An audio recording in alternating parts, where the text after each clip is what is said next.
انہیں اطلاع مل چکی تھی کہ مدینہ پر حملہ کے لیے جو لشکر آیا ہے اس کی تعداد 10,000 ہے، جس میں سینکڑوں گھوڑ سوار اور شتر سوار بھی ہیں۔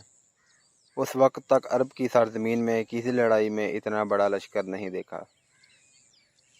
تعداد کو دیکھا جاتا اور فن حرب و ضرب کے پیمانے سے دونوں اطراف کو ناپا تولا جاتا تو مسلمانوں کو لڑے بغیر ہتھیار ڈال دینے چاہیے تھے، یا وہ رات کی تاریکی میں مدینہ سے نکل جاتے اور کسی اور بستی میں اپنا ٹھکانہ بناتے۔ کوئی سوچ بھی نہیں سکتا تھا کہ 3,000 مسلمان 10,000 کے لشکر کا مقابلہ ذرا سی دیر کے لیے بھی کر سکیں گے۔ 10,000 لشکر نہایت آسانی سے مدینہ کی اینٹ سے اینٹ بچا سکتا تھا، لیکن یہ حق اور باطل کی ٹکر تھی۔ یہ اللہ کے آگے سجدے کرنے والوں اور بت پرستوں کا تصادم تھا۔ خدا کو حق کا ساتھ دینا تھا، خدا کو اپنے اس عظیم پیام کی لاج رکھنی تھی جو اس کی ذات باری نے غار ہیرا میں عرب کے سپوت کو دیا تھا اور اسے ارسالت عطا کی تھی۔ خدا ان کا ساتھ دیتا ہے جن کے دل میں حق اور صدق ہوتا ہے۔ یہ نبی کریم صلی اللہ علیہ وسلم کی للکار تھی جو مدینہ کے گلی کوچوں میں سنائی دے رہی تھی۔ لیکن اے اللہ کی عبادت کرنے والو، خدا تمہارا ساتھ اس صورت میں دے گا جب تم دلوں سے خوف و ہراس نکال کر ایک دوسرے کا ساتھ دو گے اور اپنی جانیں اللہ کی راہ میں قربان کر دینے کا عزم کرو گے۔ جو ہمارے اللہ کو نہیں مانتا اور جو ہمارے دین کو نہیں مانتا وہ ہمارا دشمن ہے اور اس کا قتل ہم پر فرض ہے۔ یاد رکھو، قتل کرنے کے لیے قتل ہونا بھی پڑتا ہے۔ ایمان سے بڑھ کر اور کوئی طاقت نہیں جو تمہیں دشمن سے بچا سکے۔ تمہیں دفاع مدینہ کا نہیں اپنے عقیدے کا کرنا ہے۔ اگر اس عزم سے آگے بڑھو گے تو 10,000 پر غالب آ جاؤ گے۔ خدا سوئے ہوئے یا خوف زدہ انسان کو معجزے نہیں دکھایا کرتا۔ نبی کریم صلی اللہ علیہ وسلم نے مدینے والوں کا حوصلہ اس قدر مضبوط کر دیا تھا کہ وہ اس سے بڑے لشکر کے مقابلے کے لیے بھی تیار ہو گئے، لیکن رسول خدا صلی اللہ علیہ وسلم اس سوچ میں ڈوب گئے تھے کہ اتنے بڑے لشکر سے مدینہ کو بچانا کس طرح ممکن ہو سکتا ہے۔ آپ کو یہ تو پورا یقین تھا کہ خدا حق پر ڈٹنے والوں کے ساتھ ہے، لیکن حق پرستوں کو خود بھی کچھ کر کے دکھانا تھا۔ بچاؤ کی کوئی صورت نظر نہیں آ رہی تھی۔ خدا نے اپنے نام لیواؤں کی مدد کا انتظام کر رکھا تھا۔ وہ ایک انسان تھا جس نے عمر کے آخری حصے میں اسلام قبول کیا تھا۔ اس انسان کا نام سلمان فارسی تھا۔ سلمان فارسی آتش پرستوں کے مذہبی پیشوا تھے، لیکن وہ شب و روز حق کی تلاش میں سرکردہ رہتے تھے۔ وہ آگ کو پوجتے تو تھے، لیکن آگ کی تپش اور چمک میں انہیں وہ راز نظر نہیں آتا تھا جسے وہ پانے کے لیے بےتاب رہتے تھے۔ عقل و دانش میں ان کی فکر کا کوئی نہیں تھا۔ آتش پرست انہیں بھی اسی طرح پوجتے تھے جس طرح آگ کو۔ جب سلمان فارسی کی عمر بڑھاپے کی دہلیز پھلانگ کر ہانسی آگے نکل گئی تو ان کے کانوں میں عرب کی سرزمین کی ایک انوکھی آواز پڑی، خدا ایک ہے، محمد صلی اللہ علیہ وسلم اس کا رسول ہے۔ یہ آواز سلمان فارسی کے کان میں گھر بیٹھے نہیں پڑی تھی۔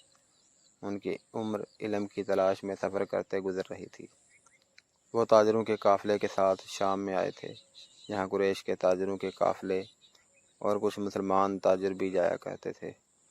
قریش کے تاجروں نے سلمان فارسی کو مزاحیہ انداز میں بتایا کہ ان کے قبیلے کے ایک آدمی کا دماغ چل گیا ہے اور اس نے نبوت کا دعویٰ کیا ہے۔ ایک دو مسلمانوں نے عقیدت مندی سے سلمان فارسی کو نبی کریم صلی اللہ علیہ وسلم کا عقیدہ اور آپ کی تعلیمات سنائیں۔ سلمان فارسی یہ سب سن کر چونک پڑے۔ انہوں نے ان مسلمانوں سے کچھ اور باتیں پوچھی۔ انہیں جو معلوم تھا وہ انہوں نے بتا دیا، لیکن سلمان فارسی تشنگی محسوس کر رہے تھے۔ وہ اتنا متاثر ضرور ہو گئے تھے کہ انہوں نے نبی کریم صلی اللہ علیہ وسلم تک پہنچنے کے لیے فیصلہ کر لیا۔ کچھ عرصہ بعد سلمان فارسی رسول خدا صلی اللہ علیہ وسلم کے مقدس سائے میں جا پہنچے۔ انہیں وہ راز مل گیا جس کی تلاش میں وہ مارے مارے عمر گزار رہے تھے۔ انہوں نے رسول اللہ صلی اللہ علیہ وسلم کے دستے مبارک پر اسلام قبول کر لیا۔ اس وقت تک سلمان فارسی بڑھاپے کے آخری حصے میں پہنچ چکے تھے۔ اپنے ملک میں سلمان فارسی صرف مذہبی پیشوا ہی نہ تھے، وہ جنگی علوم کے ماہر تسلیم کیے جاتے تھے۔ اس دور کے مذہبی پیشوا بھی جنگ و جدل اور سپاہ گری کے ماہر ہوتے تھے۔ علم و ادب کے عالم بھی سپاہی ہوتے تھے، لیکن سلمان فارسی کو خدا نے جنگ و جدل کے امور میں غیر معمولی ذہانت دی تھی۔ اپنے ملک میں جب کوئی لڑائی ہوتی تھی یا دشمن حملہ آور ہوتا تھا تو سلمان فارسی کو بادشاہ طلب کر کے صورتحال ان کے آگے رکھتا اور مشورے لیتا تھا۔ نامور سالار بھی ان کے شاگرد تھے۔ سلمان فارسی اس وقت مدینہ میں رسول اکرم صلی اللہ علیہ وسلم کے صحابہ کرام میں شامل تھے۔ رسول اکرم صلی اللہ علیہ وسلم نے یہ صورتحال جو قریش نے آپ کے لیے پیدا کر دی تھی سلمان فارسی کے آگے رکھی۔ خندق کھودو جو سارے شہر کو گھیرے میں لے لے، سلمان فارسی نے کہا۔ رسول اللہ صلی اللہ علیہ وسلم اور وہاں بیٹھے ہوئے تمام صحابہ کرام اور سالار ایک دوسرے کے منہ کی طرف دیکھنے لگے کہ سلمان فارسی نے یہ کیا کہہ دیا ہے۔ عرب خندق سے واقف نہیں تھے۔ فارس میں جنگوں میں خندق کا رواج تھا۔ سب کو حیران دیکھ کر سلمان فارسی نے بتایا کہ خندق کیا ہوتی ہے اور اس سے دفاعی کام کس طرح لیا جاتا ہے۔ رسول کریم صلی اللہ علیہ وسلم نے جو خود تاریخ کے نامور سالار تھے خندق کی ضرورت اور افادیت کو سمجھ لیا، لیکن آپ کے دیگر سالار مشکل میں پڑ گئے۔ ان کے لیے اتنے بڑے شہر کے ارد گرد اتنی چوڑی اور اتنی بڑی خندق کھودنا ناقابل فہم نہیں تھا، لیکن انہیں رسول خدا صلی اللہ علیہ وسلم کا حکم ماننا تھا۔ خندق کی لمبائی چوڑائی اور گہرائی کا حساب کر لیا گیا۔ رسول خدا صلی اللہ علیہ وسلم نے خندق کھودنے والوں کی تعداد کا حساب کیا۔ آپ نے کھدائی کا کام اس طرح تقسیم کیا تو 110 آدمیوں کے حصے میں 40 ہاتھ کھدائی آئی۔ رسول اکرم صلی اللہ علیہ وسلم نے دیکھا کہ لوگ خندق کو ابھی تک نہیں سمجھے اور وہ کھدائی سے ہچکچا رہے ہیں، تو آپ نے کدال اٹھائی اور کھدائی شروع کر دی۔ دیکھتے ہی مسلمان کدالیں اور بیلچے لے کر نعرے لگاتے ہوئے زمین کا سینہ چیرنے لگے۔ ادھر سے اس وقت کے ایک شاعر حسان بن ثابت آ گئے۔ حسان مشہور نعت گو تھے جنہیں رسول اکرم صلی اللہ علیہ وسلم اکثر اپنے ساتھ رکھا کرتے تھے۔ اس موقع پر جب مسلمان خندق کھود رہے تھے، حسان نے اپنے اشعار ترنم سے سنانے شروع کر دیے کہ خندق کھودنے والوں پر وجد اور جنون کی کیفیت طاری ہو گئی۔ خندق کی لمبائی چند گز نہیں تھی، اسے میلوں دور تک جانا تھا۔ زمین نرم تھی اور سنگلاہ بھی تھی، اور وہ نہایت تیزی سے ختم کرنی تھی کیونکہ دشمن سر پر آن بیٹھا تھا۔ قریش کا لشکر اس عجیب و غریب طریقہ دفاع سے بے خبر احد کی پہاڑی کے دوسری طرف خیمہ زن تھا۔ اس کے پیچھے یہودیوں کا ہاتھ تھا۔ چلتے چلتے حالت کو اپنی آواز سنائی دینے لگی۔ قریش ٹھنڈے پڑ گئے تھے، ان پر مسلمانوں کی دھاک بیٹھ گئی تھی۔ گھوڑا اپنی مرضی کی چال چلا جا رہا تھا۔ مدینہ ابھی دور تھا۔ حالت کو جھیپ سی محسوس ہوئی۔ اس کے قبیلہ قریش نے اسے شرمسار کر دیا تھا۔ اسے یہ بات اچھی نہیں لگی تھی کہ یہودیوں کے اکسانے پر اس کے قبیلے کے سردار اور سالار ابو سفیان نے مدینہ پر حملہ کا فیصلہ کر لیا تھا، لیکن وہ خوش تھا کہ حملہ کا فیصلہ تو ہوا۔ اتنا بڑا لشکر جو سرزمین عرب پر پہلی بار دیکھا گیا تھا یہودیوں نے ہی جمع کیا تھا، لیکن خالد اس پر بھی مطمئن تھا کہ کسی نے بھی یہ کام کیا ہو، لشکر تو جمع ہو گیا تھا۔ وہ اس روز بہت خوش تھا کہ اتنے بڑے لشکروں کو دیکھ کر ہی مسلمان مدینہ سے بھاگ جائیں گے۔ اگر مقابلے پر آ بھی گئے تو گھڑی دو گھڑی میں ان کا صفایا ہو جائے گا۔ وہ اس وقت تو بہت ہی خوش تھا جب احد کی پہاڑی کی دوسری طرف یہ سارا لشکر خیمہ زن تھا۔ جس صبح حملہ کرنا تھا اس رات اس پر ایک ہیجانی کیفیت طاری تھی کہ وہ اچھی طرح سو بھی نہ سکا۔ اسے ہر طرف مسلمانوں کی لاشیں بکھری ہوئی نظر آ رہی تھی۔ دوسری صبح جب قریش اور دوسرے اتحادی قبائل کا لشکر جس کی تعداد 10,000 تھی خیمہ گاہ سے نکل کر مدینہ پر حملہ کے لیے شہر کے قریب پہنچا تو اچانک رک گیا۔ شہر کے سامنے ایک بڑی گہری خندق کھدی ہوئی تھی۔ ابو سفیان جو لشکر کے قلب میں تھا لشکر کو رکا ہوا دیکھ کر گھوڑا سر پٹ دوڑاتا آگے آ گیا۔ قریش کے جنگجو کیوں رک گئے ہیں؟ ابو سفیان چلاتا جا رہا تھا۔ طوفان کی طرح بڑھو اور محمد صلی اللہ علیہ وسلم اور مسلمانوں کو کچل ڈالو اور شہر کی اینٹ سے اینٹ بچا دو۔ ابو سفیان کا گھوڑا جب آگے گیا تو اس نے گھوڑے کی لگام کھینچ دی اور اس کا گھوڑا اسی طرح رک گیا جس طرح اس کے لشکر کے تمام سوار رکے کھڑے تھے۔ اس کے سامنے خندق تھی، اس پر خاموشی طاری ہو گئی۔ خدا کی قسم، یہ ایک نئی چیز ہے جو میری آنکھیں دیکھ رہی ہیں، ابو سفیان نے غصیلی آواز میں کہا کہ عرب کے جنگجو کھلے میدان میں لڑا کرتے ہیں۔ خالد بن ولید کو بلاؤ، اکرمہ اور صفوان کو بھی بلاؤ۔ تم ابو سفیان